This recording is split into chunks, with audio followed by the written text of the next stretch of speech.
Hi, if you don't know me, my name is Mckenna Kukla, and I'm a first-year focused missionary here at Mizzou.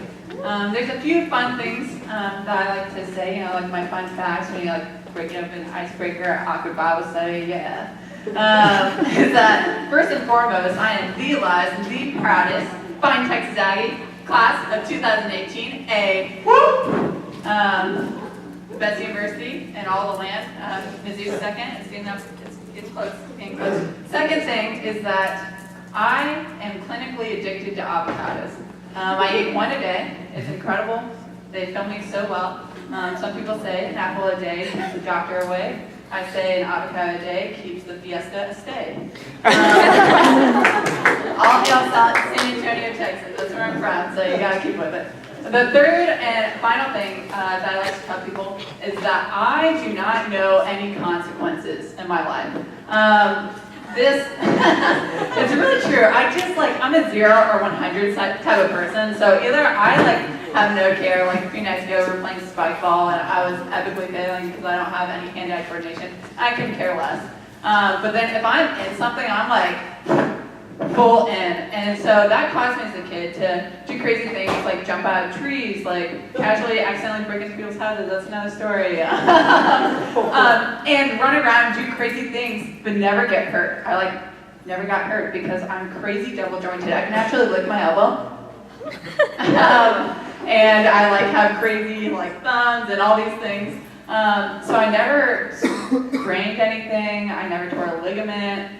Never broke any bones, so I thought I was invincible, especially when I came to college. I thought I still had my 13-year-old body, and I would run around and do crazy things like bubble soccer. I don't know if any of you guys have heard of bubble soccer. Yeah, here it is. That's an accurate picture of me up there. The whole point of bubble soccer is to play soccer and score a goal, but the main point of it is to wreck as many people as possible while doing so. So when I was playing it with my friends my sophomore year, my goal was I had no care if I scored a goal, but man, I was counting Mario Kart, how many people can I just shove off the freaking Rainbow Road? And that was and so you would think that maybe my consequence came from doing that, but oh no, it didn't. It actually came from the idea that we were all taking a break, and I decided, wow, these look like so much fun to jump on. They look like little bubbles, like little trampolines, Mario World. You jump from one to the other. So that's exactly what I did.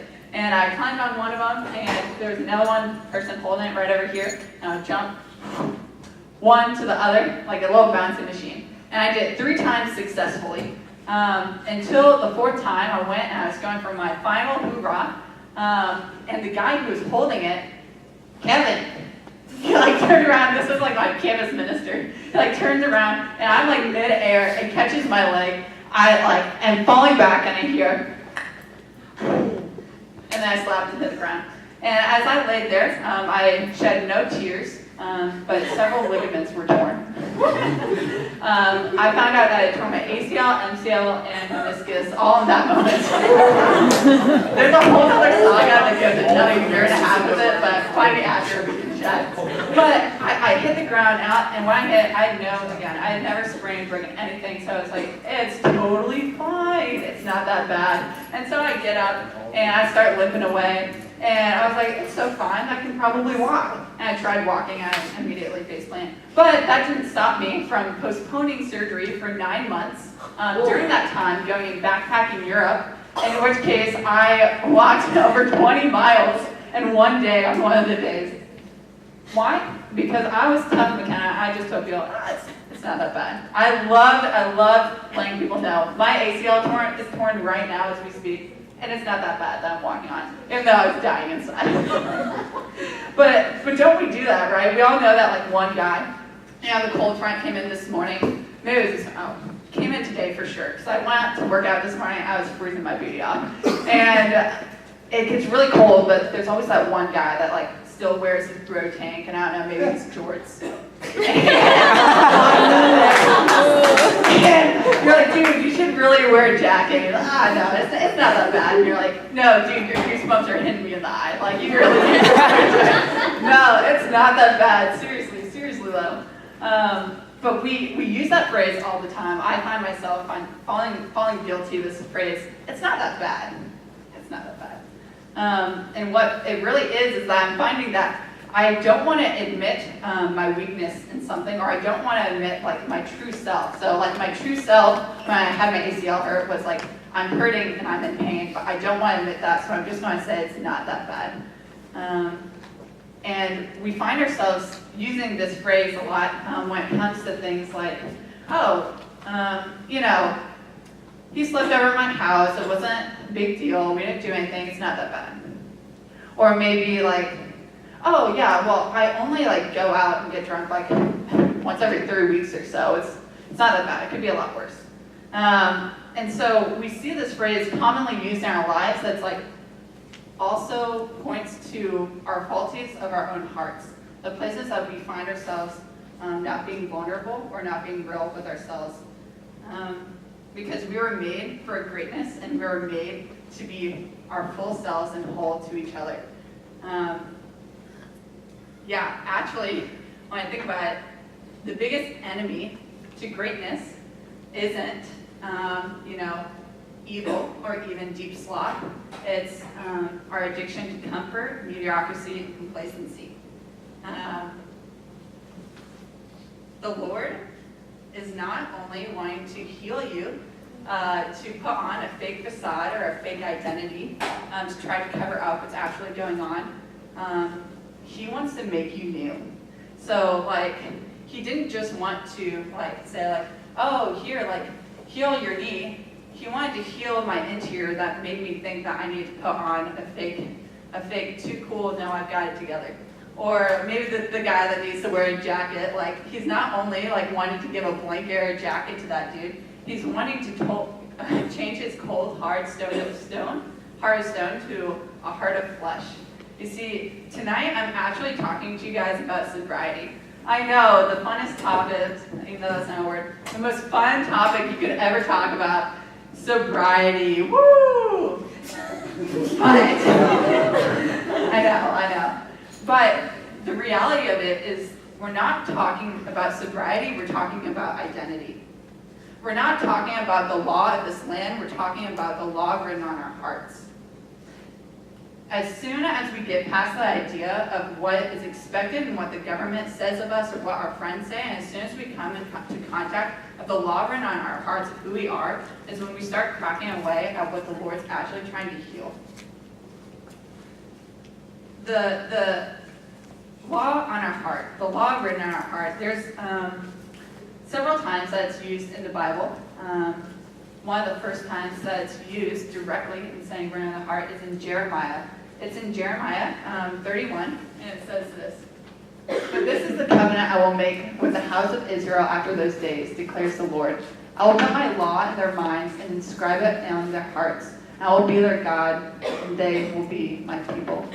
Put my law in their minds and inscribe it on their hearts. What is the law that he's referring to? What is the law that he's saying, this is like going to define you. This is going to become what you follow in your very life. And right before that, he names it. He names the very covenant that we're supposed to fall into. And it's Jeremiah 31:3, which may or may not be on the slide. That's really cool. I have it here. Jeremiah 31:3, and it says this. I have loved you with an everlasting love. Therefore, I have continued my faithfulness to you. I have loved you with an everlasting love. Therefore, I have continued my faithfulness to you. That's the law that he writes on our heart, that we are loved. How incredible is that? That's the law of everything in the world. He doesn't say that you should do this, and these are the laws, and this you can't do this. It's literally the very freedom of God himself. God is love himself, and he says, I'm putting my fingerprint on your heart and calling you loved. We see this in the very first thing he says about man. In Genesis 1, we read the very covenant that he places and inscribes in our heart. It says this. Then God said, let us make man in our image and after our likeness. Then in verse 27, it says this. God created man in his own image. In the image of God, he created him. We were made like God. that insane? You really think about it, the pinnacle of goodness, truth, beauty, unity, charity. We were made like God.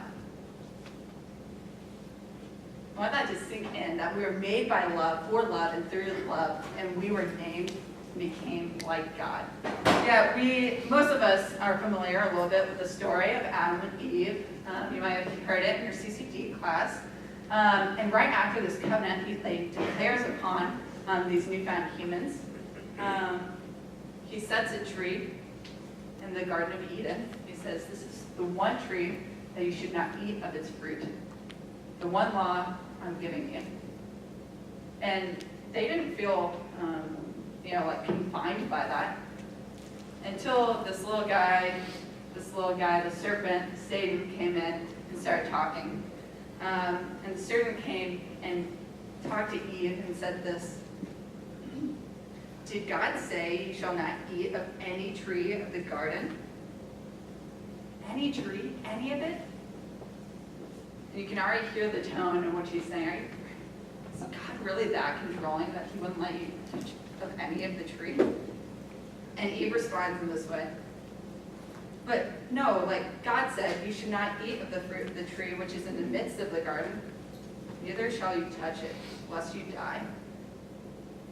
Now Eve is starting to believe this idea that I can't even touch this fruit. You're right, God is controlling. Why is he trying to give me these laws and things I should abide by? This isn't my freedom. I want to do that. I can't even touch it. You don't trust me that much. And the serpent responds in this way. You will not die, for God knows that when you eat of it, your eyes will be opened and you will be like God. Did anyone catch that? Your eyes will be opened and you will be like God. Wait. In Genesis chapter 1, did we not just read and hear that the Lord already said, I made God in my image. I made them like God. And the serpent's here saying, no, you don't understand. If you eat of this fruit, you will become like God.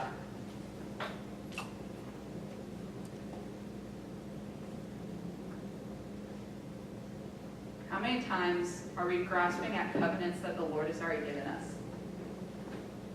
How many times are we grasping for love, for affirmation, for our identity outside of who we are? How many times in this college world are we given the fruit, the alcohol, and said, yeah, come on, you're my friend, you'll go out with me. Come on, it's just one time, you're just getting drunk. It's not that bad. Or I would hear the response all the time. I was once too in college. And my friends would say, yeah, well, Mckenna, I just like myself better when I'm intoxicated. I just like myself better. I feel more confident. I can talk to cute boys. For guys, maybe they won't stumble upon the words and can actually have real conversation with women when they have a few sips in them. I just feel more of myself. These are the lies that we actually speak over ourselves to make ourselves feel okay. The idea that we're reaching outwards for some exterior affirmation or love. Because the Lord's already told us in our identity, because we're made like God, that we are loved. That we are loved and that we are seen and that we are known. We don't need to go outside of ourselves for that, but we find ourselves doing it all the time. See, alcohol is not inherently a bad thing. Eve says, we can't even touch it lest we die, which is obviously an exaggeration. There's nothing wrong with a good beer or two, but when it starts taking hits at who we are, that's when we know the line has been crossed. So we grasp, and we grasp, and we grasp. Outside for love, for affirmation, for feeling included, for feeling cool, for feeling like we have community. So I'm going to submit myself and break a little bit of the law so I can have my really good quality friends. Here's another one. We grasp. And I'm going to say something pretty bold here, but I'm not going to shy away from the truth in saying that if you have a fake ID, you have an identity crisis. If you have a fake ID on you right now, you have an identity problem. See, because I have a fake ID right now. I can't tell you that I live at 4309 Maywood Drive in Ann Arbor, Michigan, because I live right here in Columbia. I don't have to put on a different identity in order to hang out with my friends or to feel loved. Are you embarrassed by your own identity?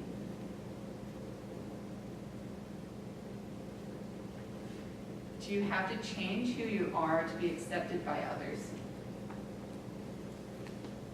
Ultimately, we're dealing with the fear of being afraid to be the fullness of ourselves, dealing with the fullness of our age, fullness of who we are, brokenness, insecurity, and fears and all. Do we let people into our lives to see that? Are we confident in the fact that we are loved by God, even when our friends turn away from us? Something that is really interesting to me about community is that it's always centered around something. So in high school, I'm really nerdy, if you don't already know, and I love learning a lot of things, and I love studying. But I was also in the high school band and wore the nice uniform, but it was actually pretty cool. I thought it was cool. But I made really good friends. I made some of the best girl and guy friends that I came out of high school with. I'm like, these people know me. They're the shizness, okay? And all of a sudden, I go off to college and I'm finding that we started distancing. Some might say that's due to going off to college, but a few of them went to my my college with me. Yeah, I found myself distancing from them. Why? Because I had lost that shared hobby with them. I had lost that shared interest. We couldn't talk about how the drives went.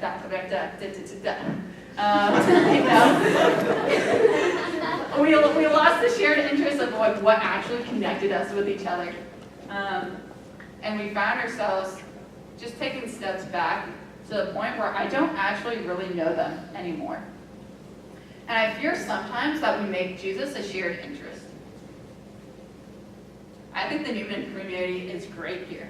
I love the people in this community, but sometimes I question if Jesus is merely a side hobby of an interest that we have or actually the center of our lives. Because there's a difference. I'm still trying to search for it in and of myself. How do I create a community that is centered on Jesus rather than having my one hand in the pot of water, of the holy water? Because our lives should look very different if Jesus is the center of our lives. I don't really know the difference between the idea that, if my one organization calls me out and says oh, we should go out and bring your fake ID, we'll go out there and we'll have a good time at Willie's. And when my Catholic friends that are supposed to know my identity, know who I am, be affirming the very person of who Jesus Christ said I was, like God, made in the greatness and image of God, and say the same thing. Almost in another way, it hurts to another level. So I'm like, but don't you know me? Don't you know the fullness of me? Don't you know me in my wholeness? See, are we finding that we are more like the community that murmurs and shoves Zacchaeus away when Jesus calls him out and goes, Zacchaeus, come down from this tree, come and join me. It says right after that the crowd murmured and they cut him off from encountering Jesus. And I'm like, oh no, please encounter Jesus. Or are we like the freaking man, Andrew, who brings Peter along and brings him straight up to look and gaze at Jesus in the eye? Are we bringing our friends to come and encounter Jesus and be called into identity with him? Simon, you're now called Cephas. Peter, that means rock. Are we the person that comes to Jesus, giving our entire lives, making him the center of our lives, like Mary Magdalene, found in the brokenness of her sin, but knowing the immense mercy of Jesus as she gazed upon him, she breaks her perfume over his feet, cleaning him, giving her entire life? Or do we find ourselves becoming the disciples in John 6, finding that the teaching of the bread of life was hard, and so they left. See, I'm not trying to be here and try to say that you should be, basically at the end of the day, I'm not trying to shame y'all right now. I'm trying to show you the light of Christ. I'm trying to invite you into something deeper into who you are. Because if you're feeling a little bit of guilt right now and saying, I've done some of this, I've partaken in some of this, that might be a good thing. But it's not a good thing if it becomes your identity. And this is what it means. Guilt is something given by God that ultimately turns our heart to draw back towards him. I have done something wrong, therefore I want to run to his mercy. Shame is what Satan does. Satan tries to shame us and tries to say, you're so bad, you should never return to God. You are the sin. Guilt says you have committed sin. Shame says you are the sin. Guilt says you have fallen into drunkenness. Shame says you are a drunk. See that? Satan wants us to believe that we are the sins that we have partaken in. He wants us to believe we are the underage drinker. We are the drunk. We're the person that sleeps with their boyfriend. And sometimes I can divert us in one of two ways. We can either say, I am the drunk, and therefore I can't even show my face to the Lord. I just have to run away. I can't enter into the church whatsoever. I need to go so far from Christ because I'm afraid of who I am. Or it makes us to the point where we so believe that it's part of our identity that we can't, we just claim it and don't see that there's any way that the Lord could redeem it. Well, I'm just going to continue doing my prayer thing and going to my E3 thing, doing my thing, just the way it goes, but I'm not really looking for transformation because I know who I am. Ultimately, I'm just a drunk. Because these are lies. Jesus wants to reveal you the law of his love, the law that tells you that he died for you, that he came to know you, he created you in his image for greatness, for love. There was a saint, actually a blessed, named Blessed Miguel Pro. Does anyone know him? Anyone heard of him? Yeah, okay, a little bit. He was a freaking awesome dude. This is him. He, in 1914, he was born in Spain, moved to Mexico, stayed there, decided to become a priest, but in 1914 he had to evacuate and move on over to the great country / state of Texas. Tejas. You had to go back up there because there's actually serious persecution in the church down in Mexico. Priests were being killed, people that were partaking in mass were being slaughtered and executed, and they said it was too dangerous for him to return. So in 1926, he actually became a priest up in Texas, and he had been working with his superiors and decided that he was going to convince his superiors to let him go back to Mexico, which he successfully did and came back down. And he would get in these crazy outfits and these ideas to try to bring people to Jesus. So like he would dress up like a beggar and go on the streets in order to secretly baptize kids on the streets. Or he'd dress up like a businessman and go into office so that way he could host like a private mass for people to come and know. This was all great until one day, a few years in, he got posed and lied about and said that someone found out he was a priest and someone said that he was trying to bomb the former president, trying to attack him. And so they immediately put him up for execution. In this moment, this is him in the very moment right before his death, and he forgave each of his executioners. And then the last thing that he yelled before his death was this: "Viva Cristo Rey! Viva Cristo Rey!" before he was shot and killed and martyred. Viva Cristo Rey is translated, "Long live Christ the King. Long live Christ the King. This is who he is, and this is who I'm surrounding my life to." And I think we can look at this guy and say, wow, how honorable, how cool. That's who I want to be like. I think I could do that. Like one shot, that can't be that bad, I can't hurt that bad. I can do that. And we pray to have courage and to be a hero like he was. Yet we forget our opportunity every single day to participate in this. Jesus says, if you want to be my disciple, come, take up your cross and follow me. What are our crosses? What are the small martyrdoms and the deaths that we can partake in? And the college life, I can tell you this, there's nothing that is a greater witness to Christ than living out chastity, sobriety, and excellence. It's so contrary to the comfort and mediocre-driven world that we live in. So it might look like this. When you see a group message that pops up and says, hey, we should go out tonight. Now let's get hammered. It's maybe actually sitting down with that person in real life and talking to them about why you're not going to be there that night. That's translated, Vivo Cristo Rey, long live Christ the King. Maybe it's your friends say, hey, we're going out tonight, bring your fake ID, we're going to get out there and go out to the bar. And you actually stand up in front of your friends and say, actually, I'm not going to do that tonight, but I would love for y'all to come over to my house for a game night tonight. Vivo Cristo Rey, long live Christ the King. There's so many ways that we can partake in small martyrdoms that proclaim who Jesus Christ is in our life. And if we're proclaiming his identity, he will not hesitate to yell 10 times louder who we are again and again and again until it penetrates our hearts. Because here's the real truth of it all. That even though we were made like God, but we have chosen to, in so many different aspects of our lives, I know in my life, alcohol has been something that has taken me away from my identity, something that I have grasped at, something that I have seen worth in, something that I have allowed to control me, allowed to give me affirmation through the people around me. And I've lost my identity. I've forgotten who I was, that the Lord, in his everlasting covenant, did not forget his love for me.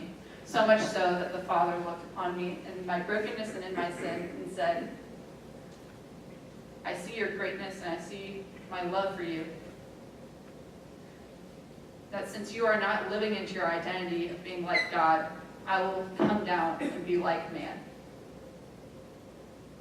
They sent his only Son, Jesus Christ, down to enter into my brokenness, to see me as I was, and to love me so much so, not just to stay in that, but to redeem me, to take on my cross, to be scourged, to be crucified,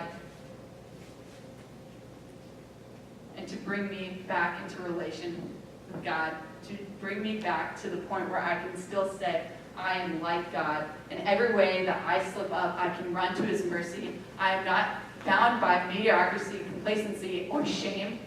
I am freed by his mercy, his love for me. That is what I am defined by. And the next step to this is you're probably thinking, okay, like what is my next step? Do I just like cut out my fake IDs? Do I like hermit myself in my closet? Do I like never go out again, never have a social life and lose all my friends? I would say no. The next step is to talk to God, to pray. Now, I know that's like a really like common thing thrown out, like, oh, pray, pray, pray. And we hear it all the time, but do we actually know how to pray? Sounds really simple, but do we actually know how to pray? Do we actually know how to invite God into our lives to speak to us, to know us? The best way that I've found to do this is to ask, offer, and receive. God, I want to ask to have faith, to have courage to be able to say no to temptations, to have courage to be able to live in my identity. I'm offering myself, my brokenness, the ways that I don't believe you, the lies that I believe, so I can be gutted out, so I can be hollowed out and receive, again, your love. And I could talk about this for a long time, or I could actually do it. So right now, I actually want to invite y'all into my prayer. I want to pray, not just in front of y'all, but I want y'all to come and see. I want y'all to enter in. I want y'all right now, in the silence, to open your hands. Maybe honestly, close your hands white-knuckled, and think of all the things that you're holding on to, all the things that you're grasping, all the ways that you're grasping for love or for a covenant that the Lord is already trying to give you.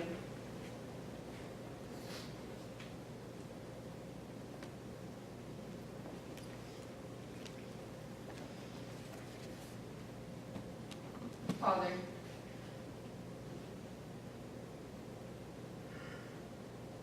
here I am.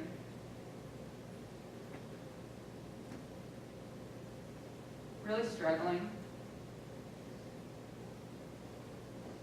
Trying to believe that you're enough for me. Sometimes it doesn't feel that way. I want to have faith like Miguel. I want to have courage like the people that make it look like so easy to live lives that follow you. Right now, it's really hard.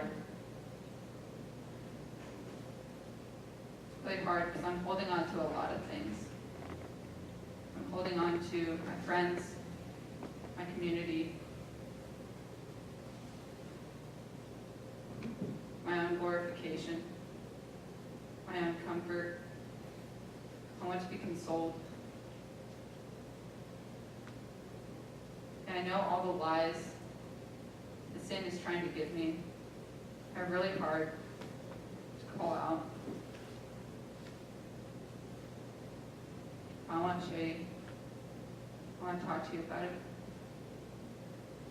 Lord, I have a fear that I'm going to be rejected. I have a fear that I'm going to be alone. I'm a fear that I'm going to be exposed. That I'm going to be seen for who I truly am. I have a fear of my own brokenness, Lord. I'm scared to look at the places that aren't perfect for you.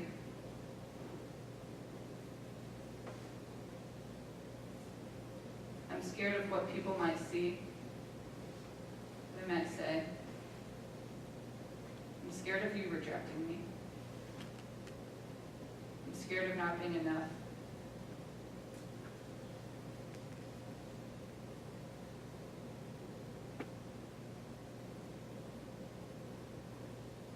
I want to offer this to you. I want to lift up my palms to you, giving you all that I have, all that I am. My sins, my brokenness. I know you say my identity is determined by your love. I want to cling on to that. I want to cling on to the fact that I was made like you. I was made in your image. I was made for greatness. Cling on to the fact that I am loved, and I don't have to earn your love, and I don't have to grasp at things outside of me. I cling on to the truth that you are enough for me, that I am satisfied by your love alone, that you will never leave me orphan or afraid, that you're always speaking over me. Do not be afraid, my young one, my child.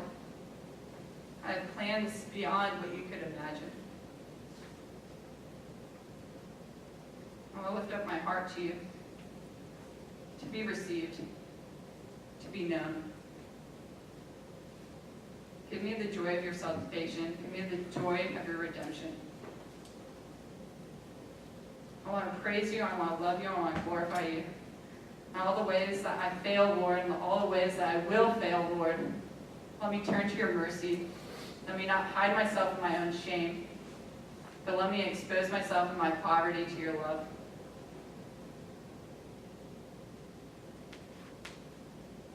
Call me by name, Lord. Call me yours. In the Father, Son. For the rest of tonight, we're going to have the band come up and play a little bit. I want you to, I think there'll be a quote from St. Jude 2 down there, put it up there. I like to reflect on this quote a lot, but I think for the rest of tonight, I can't say any words that are going to convict you of literally anything. But what I just prayed up there was like my actual heart. I invite y'all to pray in the same way. Take this moment to, I don't care if you sing a single lick of this song, But if you can offer something to the Lord and open your heart to receive, He's going to give you something so much more than you could ever imagine.